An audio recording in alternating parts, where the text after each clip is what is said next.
Target with PS Parihar channel में आपका स्वागत है। आइए शुरू करते हैं और देख लेते हैं कि आज के दैनिक रोजगार समाचार भाग 2 की इस वीडियो में विद्यार्थी जीवन से संबंधित कौन कौन सी सूचनाएं हैं। तो वीडियो को जल्दी से लाइक कर दें, शेयर कर दें।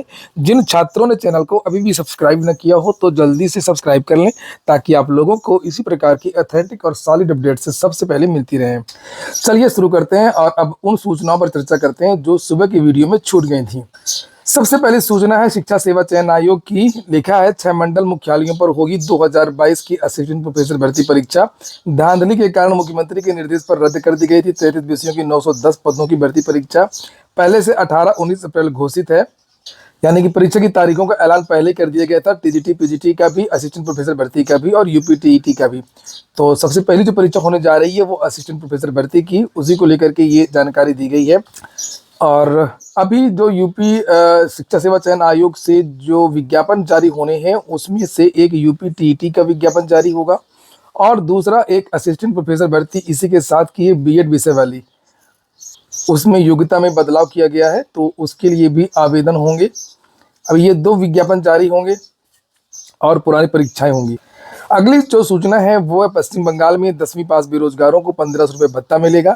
बंगाल में 10वीं पास कर चुके बेरोजगार युवाओं को प्रतिमाह 1500 रुपये भत्ता दिया जाएगा। विधानसभा चुनाव से ठीक पहले मुख्यमंत्री ममता बनर्जी ने यह घोषणा की है। अप्रैल से प्रस्तावित यह योजना 7 मार्च यानी शनिवार से ही लागू कर दी गई है। चूंकि पश्चिम बंगाल में अब चुनाव आने वाले हैं और इस तरीके की घोषणाएं की गई हैं। यहाँ पर लिखा हुआ कि मुख्यमंत्री ममता बनर्जी ने कहा कि राज्य में 10वीं उत्तीर्ण कर चुके 21 से 40 वर्ष की आयु के बीच के बेरोजगार युवाओं को इस योजना का लाभ मिलेगा। उत्तर प्रदेश में भी एक बार ये योजना शुरू हुई थी और बाद में वो बंद हो गई। अगली सूचना है एक आंगनवाड़ी भर्ती को लेकर के। यहाँ पर लिखा है कि जिला कार्यक्रम अधिकारी संत कबीर नगर से आंगनवाड़ी की भर्ती आ गई है। तो जो भी यहाँ के लोग हों वो इसे देख सकते हैं और उन एरियाज के नाम लिखिए जहाँ जहाँ से ये वैकेंसी है। और इसके लिए आप लोगों को वेबसाइट पर जाना होगा और वेबसाइट है upanganwadibharti.in। तो यहाँ पर और भी अधिक जो जिले हैं, अगर आप लोग जानकारी प्राप्त करना चाहते हैं तो वहाँ से देख सकते हैं कि आपके यहाँ से ये वैकेंसी आई है कि नहीं आई है। वैसे ज़्यादातर जिलों से वैकेंसी आ चुकी है। इसकी लास्ट डेट 28 मार्च 2026 है। अगली सूचना है लेखपाल की। कानपुर में आय से अधिक संपत्ति में लेखपाल बर्खास्त। पद में रहते हुए आरोपी ने बनाई थी 70 करोड़ की 41 संपत्तियां। 41 से ज़्यादा प्लाट और मकान थे इसके। और अभी उत्तर प्रदेश में तो इस तरीके की सूचनाएं नहीं आती थी, मध्य प्रदेश और अन्य राज्यों से आती थी, लेकिन अब यूपी में भी इस तरीके की सूचना आई है और बड़ी कार्रवाई भी हुई है। लिखा है मुख्यमंत्री योगी आदित्यनाथ की बैठक के ठीक एक दिन बाद आय से अधिक संपत्ति के मामले में मंडलायुक्त के विजयेंद्र पंडियन ने करोड़पति लेखपाल आलोक दुबे को बर्खास्त कर दिया। राजस्व निरीक्षक रहे आलोक दुबे ने पद का दुरुपयोग करते हुए 70 करोड़ से ज्यादा की 41 संपत्तियां बनाई थी। बड़े पैमाने पर बेनामी संपत्तियों का भी खुलासा हुआ था और इसके बाद आलोक को डिमोट करते हुए फिर से लेखपाल बना करके बिल्लौर तहसील भेज दिया गया था। आलोक की ओर से दाखिल की गई अपील को मंडलायुक्त ने खारिज करते हुए उसकी सेवा समाप्त कर दी। और अफसरों का दावा है कि कानपुर में इस तरह से लेखपाल को बर्खास्त करने का यह पहला मामला है। मंडलायुक्त के विजयेंद्र पंडियन ने बताया कि मामला उस समय सामने आया जब आलोक दुबे राजस्व निरीक्षक के पद पर काम करते हुए जमीनों के क्रय विक्रय में संलिप्त पाया गया। अधिवक्ता संदीप सिंह ने कोतवाली में आलोक दुबे समेत 7 के खिलाफ मार्च 2025 में रिपोर्ट दर्ज कराई थी और इसके बाद डीएम जितेंद्र प्रताप सिंह ने मामले की कमेटी बना करके जांच कराई तो उसके पास 70 करोड़ से ज्यादा की 41 संपत्तियां होने का खुलासा हुआ। डीएम ने आलोक दुबे को 25 सितंबर 2025 को डिमोट करते हुए लेखपाल बना करके बिल्हौर भेज दिया था। तो आप लोग इसको मोटिवेशन ना समझे कि लेखपाल की बहुत ज्यादा कमाई है, ये है वो है, ऐसी बात बिल्कुल भी नहीं है। और करप्शन तो आदमी जो इस तरीके का करप्शन ये कर रहा था वो तो किसी भी पद पर रहते हुए किया जा सकता है। जमीनों की खरीद फरोख्त, प्रॉपर्टी डीलिंग का काम, भ्रष्टाचार, ये मतलब सरकारी सेवा में रहते हुए नहीं करना चाहिए, उस चीज़ को लेकर के है। और ऐसा नहीं है कि लेखपाल, सारे लेखपाल इतना ज़्यादा भ्रष्टाचार करते हैं या इतना ज़्यादा कमाते हैं, ऐसी बात बिल्कुल भी नहीं है। और ये ना समझिएगा कि लेखपाल की बहुत ज़्यादा कमाई है या बहुत ज़्यादा वो चीज़ें हैं, तो ऐसा कहीं कुछ भी नहीं है। और ये व्यक्तिगत मामला है, व्यक्तिगत करप्शन है, इंडिविजुअल है, इसको ऐसा बिल्कुल भी नहीं करना चाहिए। और ये जो बर्खास्त किया गया उत्तर प्रदेश में, इसका स्वागत होना चाहिए। पहली बार ऐसी चीज़ें हुई हैं, नहीं तो ज़्यादातर जो कर्मचारी होते हैं वो उनका मामला मैनेज हो जाता है हाई कोर्ट। और अभी तो मामला जाएगा ये हाई कोर्ट, वहाँ पर भी देखना होगा वहाँ से क्या चीज़ें होती हैं। लेकिन ऐसे लोगों को तो हटा ही देना चाहिए। जो आदमी दिन भर यही बिजनेस करेगा तो नौकरी कहाँ से करता होगा। लेकिन लेखपाल भर्ती के जो विद्यार्थी हैं जिनकी एग्जाम डेट घोषित हुई है, वो ये ना सोचे कि जो सारे लेखपाल हैं वो इसी तरीके से कमाते होंगे, ये बहुत ज्यादा कमाई है।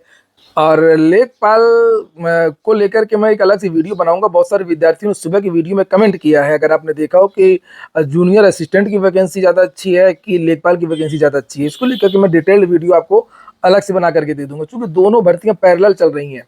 जूनियर असिस्टेंट के भी बहुत सारे रिजल्ट जारी होने हैं, नई भर्ती भी आनी है, उधर लेखपाल की भी परीक्षा होनी है। अब जैसे कोई कैशियर ही है बैंक में और वो पूरा कैश लूट करके भाग जाए और लोग कहेंगे नहीं कैशियर की बहुत कमाई है, तो ये कोई तर्क नहीं हुआ ना इस तरीके से। अब जैसे इसी लेखपाल के बारे में बात करें तो इसको मालूम था कि उस एरिया में निजी कंपनी आ रही है, भूमिका अधिग्रहण कर रही है, इसको मालूम था। क्योंकि ये विभागीय कर्मचारी, सरकारी कर्मचारी, इनको जानकारी हो जाती है कि कहाँ से हाईवे गुजरना है और कहाँ से कंपनी आ रही है। कंपनियां खुद ही मांगती हैं, जैसे किसी को टाउनशिप बढ़ाना है, कोई सिटी बस आनी है, तो वो लेखपालों से डाटा लेती है, लेखपालों को बताती है, ये सरकारी विभाग को बताती है। इसको मालूम, आलोक दुबे जो ये था, इसको मालूम हो जाता था, सभी को मालूम हो जाता है कि किस एरिया में कंपनी आ रही है, तो ये उस एरिया में जाकर के जमीन खरीद लेता था तुरंत, और लोगों को पता नहीं चलता था। और इसने जमीन खरीद लिया 10 बीघे, 20 बीघे, 50 बीघे, और उसके बाद में 2-4 महीने बाद जब कंपनी आकर के अधिग्रहण करना शुरू करती थी तो फिर भी ये बाद में उनको उसी कंपनी को बेच देता था। तो इस तरीके के घोटाले किया करता था, उसको लेकर के यहाँ पर ये जानकारी भी दी गई है, जिससे आप लोग देख सकते हैं। इसकी रिपोर्ट में खुलासा हुआ है कि 8.62 हेक्टेयर भूमि आलोक दुबे और क्षेत्रीय लेखपाल अरुणा द्विवेदी के नाम संयुक्त रूप से दर्ज है। और प्राथमिक जांच में यह पाया गया कि इन संपत्तियों को एक ही दिन में, मतलब जैसे कंपनी आना है तो तुरंत आनंद फानन में एक ही दिन में वरासत करवा लिया, एक ही दिन में बैनामा करवा लिया और एक निजी कंपनी को बेच भी दिया, मुआवजा भी ले लिया। इस तरीके से मुआवजा क्या जो भी है तो ये है। बाकी सब लेखपाल इस तरीके से नहीं कमाते हैं। बहुत ज्यादा ऐसे भी लेखपाल हैं जो मुफलिसी में जी रहे हैं, किसी तरीके से जीवन यापन कर रहे हैं, अपने पैसे से मोटरसाइकिल, स्प्लेंडर में, बाइक में डालकर उसके साफी और गांव गांव में जाके पैमाइश करते हैं और सरकार उनको तेल तक का पैसा नहीं देती है। अगली जो सूचना है वो एनसीटी ने बनाया 1 साल बीएड का प्रस्ताव। तो एनसीटीई ने एक ड्राफ्ट बनाया है। समाचार पत्रों में तो इसके बारे में कोई जानकारी नहीं है, लेकिन एनसीटीई की वेबसाइट पर ही आपको देखने को मिल जाएगा। ये एक ड्राफ्ट है, मैंने सीधे वेबसाइट ही खोला है, आप लोग वेबसाइट को जाकर के डायरेक्ट देख सकते हैं। अपेंडिक्स नंबर 7 पे यहाँ पर पूरा दिया हुआ है और इसमें विभिन्न प्रकार के प्रस्ताव हैं, हम बाद में इसको देख लेंगे। अभी जैसे 1 साल की बीएड के लिए क्या योग्यता होगी और 2 साल की बीएड के लिए क्या योग्यता होगी, 4 साल का जो बीएड होगा वो कितने प्रकार का होगा, डीएलएड बंद होगा। ये बहुत बड़ा ड्राफ्ट है, कई पेज का है, 87 पेज का ये ड्राफ्ट है, जिसमें ये 20 फरवरी को ये ड्राफ्ट बना है और ये पिछले महीने का है। और इसमें हम केवल बात करेंगे अभी 1 साल का बीएड का। देखिए अभी तो आईटीईपी प्रोग्राम चलेगा ही, वो तो उसके लिए तो आवेदन भी चल रहे हैं और इंटर के बाद से ही जिनको शिक्षक बनना है तो वो आईटीईपी प्रोग्राम में एडमिशन ले सकते हैं। 4 साल का जो बीएड का प्रोग्राम है उसमें एडमिशन ले सकते हैं। उसके लिए यहाँ पर ये योग्यता वगैरह भी दिखी है। और लेकिन जो विद्यार्थी पहले से ही ग्रेजुएट हो चुके हैं, पोस्ट ग्रेजुएट हैं और उनको अगर बीएड करना तो उनके लिए 1 साल का बीएड का प्रोग्राम है। तो और बहुत सारे विद्यार्थी इंतजार भी कर रहे हैं कि कब शुरू होगा 1 साल का बीएड, तो वो लोग यहाँ पर देख सकते हैं। मैं आपको दिखा देता हूँ कि वो प्रोग्राम 4 साल वाला जो बीएड है वो चलता ही रहेगा और उसी के पैरेलल अगर कोई विद्यार्थी बाद में चाहता है कि हमको बीएड करना है और उसकी पढ़ाई पूरी हो चुकी है तो उनके लिए ये आपका 1 साल का बीएड भी रहेगा और 2 साल का बीएड भी रहेगा। तो जो 1 साल का बीएड है उसकी योग्यता यहाँ पर दी हुई है, ये देखिए लिखा norms and standards for bachelor of education BEd programme. तो ये पीएमएल है उसकी और इसमें लिखा किस तरीके के शिक्षक हमको मिलेंगे, क्या चीजें होंगी।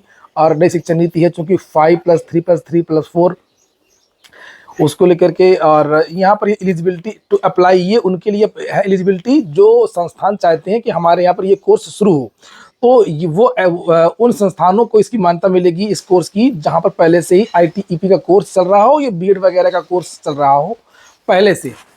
और यहाँ पर नीचे देखेंगे आप, दूसरे ड्यूरेशन तो 1 साल का ही है, वर्किंग डेज ये 96 वगैरह दिया हुआ है। नीचे ये है एलिजिबिलिटी टू एडमिशन, तो यहाँ पर वो विद्यार्थी आवेदन करेंगे। उम्मीद यही है कि अगले साल से ये शुरू हो जाएगा।